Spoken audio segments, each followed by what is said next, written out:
ધોરણ 10 માં આજે વિદ્યાર્થી મિત્રો વિજ્ઞાનનું પેપર હતું પ્રી બોર્ડનું. જે પણ મેં મોસ્ટ ઇમ્પોર્ટન્ટ ક્વેશ્ચન કીધા હતા વિભાગ બી, સી અને ડી માટે બધા જ ક્વેશ્ચનો વિદ્યાર્થી મિત્રો એનામાંથી આવ્યા હતા. હવે 2 દિવસ પછી તમારે અંગ્રેજીનું પેપર છે. તો ઘણા બધા વિદ્યાર્થીઓએ કોમેન્ટ કરી કે સર અમને અંગ્રેજી ગ્રામર નથી આવડતું, એના માટે સ્પેશિયલાઇઝ વિડીયો બનાવો. તો વિદ્યાર્થી મિત્રો આજે આપણે જોવાના છીએ સેક્શન સી અને સેક્શન ડી, જે તમારી પરીક્ષામાં 30 માર્ક્સનું પૂછાશે. જવાબ ઓલરેડી અંદર આપેલા જ હશે, જસ્ટ તમારે શું કરવાનું છે વિદ્યાર્થી મિત્રો, શોધવાનું છે. તો સૌથી પહેલા 3 માર્ક્સનું પૂછાશે મેચિંગ ધ ફંક્શન. તમે સ્ક્રીન ઉપર જોઈ શકો છો પહેલો question, Dashrath Manjhi completed his work in 1983. તો અહીંયા વિદ્યાર્થી મિત્રો શું કીધું છે, જવાબ આવશે ડિસ્ક્રાઇબિંગ પાસ્ટ ઇવેન્ટ, કારણ કે પાસ્ટની વાત છે કે દશરથ માંઝીએ એમનું કામ 1983માં કમ્પ્લીટ કરી દીધું હતું. Past event simple past tense છે વિદ્યાર્થી મિત્રો. એના પછી 34મા નંબરનો question, there are clouds in the sky, it may rain today. એનો મતલબ શું થશે વિદ્યાર્થી મિત્રો, આકાશમાં વાદળો છે અને વરસાદ પડવાની સંભાવના છે. આજે વિદ્યાર્થી મિત્રો તમારે કીવર્ડ્સ ઉપર ફોકસ કરવાનું છે. જો સેન્ટેન્સમાં મે અથવા માઇટ દેખાય ત્યારે શું આવશે, એક્સપ્રેસિંગ પોસિબિલિટી આવશે. પોસિબિલિટી એટલે શું થાય વિદ્યાર્થી મિત્રો, સંભાવના. તો જ્યારે પણ મે અથવા માઇટ દેખાય ત્યારે જવાબ શું આવશે વિદ્યાર્થી મિત્રો, એક્સપ્રેસિંગ પોસિબિલિટી. જો કેન અને કુડ દેખાય તો એક્સપ્રેસિંગ એબિલિટી આવશે, અને જો મસ્ટ દેખાય તો એક્સપ્રેસિંગ કમ્પલ્શન આવશે. એના પછી 35મા નંબરનો ક્વેશ્ચન છે, બાર્કિંગ ડોગ સેલ્ડમ બાઇટ, કે જે કૂતરો ભસે છે વિદ્યાર્થી મિત્રો એ શું કરે છે, બટકું પણ ભરી શકે છે. તો અહીંયા વિદ્યાર્થી મિત્રો સેલ્ડમ આવ્યું. તો જ્યારે પણ વાક્યમાં અમુક કીવર્ડ્સ આવે, જેમ કે ડેઈલી એટલે શું થાય, દરરોજ, ઓલવેઝ એટલે હંમેશા, નેવર એટલે કોઈ દિવસ નહીં, સમટાઈમ્સ એટલે અમુક વખત, ઓકેઝનલી, ફ્રીક્વન્ટલી. તો જ્યારે આવા બધા શબ્દો આવે ત્યારે શું થશે, કોઈ ક્રિયા થતી હોય પણ કેટલી વખત થતી હોય એ બતાવતું હોય. હું એમ કહું કે my father always go to temple, કે મારા પપ્પા રોજ મંદિરે જાય છે. તો મંદિરે તો જાય છે પણ રોજ જાય છે, તો ત્યાં વિદ્યાર્થી મિત્રો ફ્રીક્વન્સી આવશે, ફ્રીક્વન્સી. તો જવાબ શું આવશે 35માં બી આવશે. તો આ 3 માર્ક્સનું મેચિંગ ધ ફંક્શન પૂછાશે. એના પછી 36 નંબર, 37 નંબર અને 38 નંબર વિદ્યાર્થી મિત્રો એ પણ ફંક્શન જ છે. જવાબ આપેલો હશે, 4 MCQ હશે, સાચો આન્સર આપણે સિલેક્ટ કરવાનો છે. તો દેવે શું કીધું, do you know Rabindranath Tagore, શું તમે રવિન્દ્રનાથ ટાગોરને ઓળખો છો? તો દીપકે શું કીધું, yes, is Rabindranath Tagore the first person who won the Nobel price winner in Asia, કે હા રવિન્દ્રનાથ ટાગોરને હું ઓળખું છું, એ પહેલા વ્યક્તિ હતા જે એશિયામાં નોબેલ પ્રાઇઝ જીત્યા હતા. તો અહીંયા સિમ્પલ વસ્તુ છે વિદ્યાર્થી મિત્રો, એ ઓપ્શનમાં જ રવિન્દ્રનાથ ટાગોર વિશે વાત કરી છે. તો જવાબ શું આવશે, એ આવશે. એના પછી 37મા નંબરનો ક્વેશ્ચન, મિસ્ટર જોશીએ એમ કીધું, વોટ આર યુ ડુઈંગ, તમે શું કરી રહ્યા છો? તો મિસિસ જોશીએ શું આન્સર આપવાનો છે, talking about duration of time, સમયગાળો બતાવવાનો છે. તો વિદ્યાર્થી મિત્રો એના માટે આપણે પ્રેઝન્ટ પરફેક્ટ કન્ટિન્યુઅસ ટેન્સનો યુઝ કરીએ છીએ. અને સિમ્પલ તમારે યાદ રાખવાનું ફોર આવશે. સિન્સ વિદ્યાર્થી મિત્રો પોઈન્ટ ઓફ ટાઈમ બતાવશે અને ફોર ડ્યુરેશન ઓફ ટાઈમ બતાવશે. તો અહીંયા ફોર વાળો વિદ્યાર્થી મિત્રો એક જ ઓપ્શન છે, ઓપ્શન નંબર બી, કે આઈ હેવ બીન મેકિંગ ઘી ફોર એન અવર, મતલબ કે 1 કલાકથી હું ઘી બનાવી રહી છું વિદ્યાર્થી મિત્રો.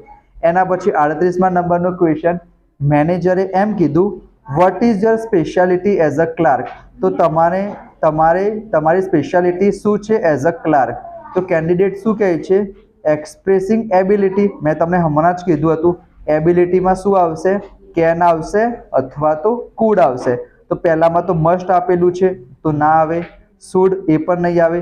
સી ઓપ્શનમાં વિદ્યાર્થી મિત્રો કેન આપેલું છે, કે I can operate any modern system and software, કે હું અત્યારે જે લેટેસ્ટ નવી સિસ્ટમ અથવા જે નવું સોફ્ટવેર છે એને ઓપરેટ કરી શકું છું. તો એબિલિટી માટે વિદ્યાર્થી મિત્રો કેન અને કુડ આવશે. એના પછી વિદ્યાર્થી મિત્રો 39, 40 અને 41 આ થોડુંક વિદ્યાર્થી મિત્રો ચેન્જ થયું છે, ઇઝી થયું છે. કારણ કે પહેલાં કેવું હતું, અડધું સેન્ટેન્સ આપેલું હતું અને અડધું સેન્ટેન્સ તમારે જાતે લખવાનું હતું. પણ હવે વિદ્યાર્થી મિત્રો તમને 4 ઓપ્શન આપેલા હશે અને જસ્ટ તમારે સિલેક્ટ કરવાનું છે ફંક્શનની મદદથી. Mayank is poor dash indicating contrast. તો કોન્ટ્રાસ્ટ એટલે શું થશે વિદ્યાર્થી મિત્રો? વિરોધાભાસ થશે. જેમ કે હું એમ કહું કે મારી સામે એક છોકરી બેસી છે, એ બહુ ઇન્ટેલિજન્ટ છે પણ દર વખતે પરીક્ષામાં ફેલ થાય છે, તો એને શું કહેવાય? કોન્ટ્રાસ્ટ કહેવાય. ખબર પડી ને? એના પછી હું એમ કહું કે આ તો બહુ સ્ટ્રોંગ છે, બહુ મજબૂત છે, છતાં પણ ને એનાથી પાપડ પણ નથી તૂટતો, એનો મતલબ શું થયો? ઇન્ડિકેટિંગ કોન્ટ્રાસ્ટ થઈ ગયો. તો અહીંયા શું આવશે જવાબ વિદ્યાર્થી મિત્રો? Mayank is poor but he is very honest. કે મયંક છે ને એ ગરીબ છે છતાં પણ કેવો છે? ઈમાનદાર છે વિદ્યાર્થી મિત્રો. તો કોન્ટ્રાસ્ટમાં બટ, ધો, ઓલ્ધો એવા બધા શબ્દો આવશે. એના પછી 40મા નંબરનો ક્વેશ્ચન, એ તો મેં તમને હમણાં જ કીધું હતું, ડ્યુરેશન માટે શું આવવું જોઈએ? ફોર આવવું જોઈએ, પણ અહીંયા તો ફોર નથી આપ્યું વિદ્યાર્થી મિત્રો. બીજું પણ મેં તમને કીધું હતું, પ્રેઝન્ટ પરફેક્ટ કન્ટિન્યુઅસ ટેન્સ એટલે કે have has plus bin plus ING આવશે. તો એ ક્યાં દેખાય છે વિદ્યાર્થી મિત્રો? ઓપ્શન નંબર બી માં. How long have you bin teaching English? કે તમે ઇંગ્લિશ કેટલા સમયથી ભણાવી રહ્યા છો? તો જવાબ શું આવશે? બી આવશે. 41મા નંબરનો question, Rohan will dash showing alternative. Alternative એટલે શું થશે વિદ્યાર્થી મિત્રો? ઓપ્શન આપશે, કાં તો આ વસ્તુ કાં તો આ વસ્તુ, એટલે કે ઓર આવી શકે છે, આઈધર ઓર આવી શકે છે, નાઈધર નોર આવી શકે છે. તો અહીંયા વિદ્યાર્થી મિત્રો આઈધર ઓર વાળું ક્યાં આપેલું છે? ઓપ્શન નંબર ડી માં. Rohan will go either Surat or Baroda. Rohan કાં તો સુરત જશે કાં તો બરોડા જશે. એના પછી વિદ્યાર્થી મિત્રો 3 માર્ક્સનું તમારી ટેક્સ્ટબુકમાંથી પૂછાશે. ચેપ્ટરમાંથી 3 શબ્દો જે મિસિંગ હશે એને તમારે બ્રેકેટમાં કૌંસમાં આપેલા હશે, એની મદદથી તમારે ફૂલફિલ કરવાના છે. જો તમને 2 પણ આવડી જશે તો પણ તમે ત્રીજું ઓટોમેટિકલી લખી શકશો. જેમ કે Prem Chopra heard the first principle, મતલબ કે પ્રેમ ચોપરાએ એનો જે પહેલો સિદ્ધાંત હતો વિદ્યાર્થી મિત્રો એ સાંભળ્યો, એનાથી ઇમ્પ્રેસ થયો. And he did not take dash of the two, મતલબ કે એને જે બીજો હતો એના ઉપર નોટિસ પણ ના કરી. તો 2 તો થઈ ગયા, તો ત્રીજામાં શું હશે વિદ્યાર્થી મિત્રો? નોડ. એના પછી 43 નંબર, 44 નંબર અને 45 નંબર તમે કહી શકો કે સમાનાર્થી શબ્દો પૂછાશે, નિયરેસ્ટ મિનિંગ પૂછાશે. એ જે તમારી સપ્લિમેન્ટરી રીડરની બીજી બુક છે એનામાંથી આવશે. વેનિશ એટલે શું થાય વિદ્યાર્થી મિત્રો? ગાયબ થઈ જવું. તો એનો જવાબ આવશે ડિસઅપિયર, એટલે બે ગાયબ થઈ જવું થશે.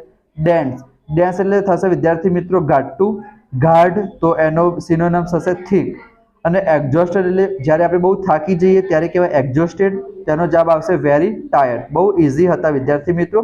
ચેનલને તમે સબસ્ક્રાઇબ કરી દેજો વિદ્યાર્થી મિત્રો. એના પછી સેક્શન ડી માટે પણ આપણે અલગથી વિડીયો બનાવવાના છીએ. તમે બધા વિડીયો જોઈ લેશો તો પરમ દિવસે જે તમારું પેપર છે અંગ્રેજીનું, એમાં તમે ખૂબ જ સારા માર્ક્સ લાવી શકશો. Section A, section B, section D, even section E માટે પણ હું તમને મોસ્ટ ઇમ્પોર્ટન્ટ ક્વેશ્ચન આપવાનો જ છું. તો તમારા ચાન્સીસ છે બહુ જ સારા માર્ક્સ લાવવાના. તો તમે શું કરશો? ચેનલને સબસ્ક્રાઇબ કરી દેજો, નોટિફિકેશન ઓન કરી દેજો, દોસ્તો સાથે શેર જરૂર કરજો. Thank you so much friends.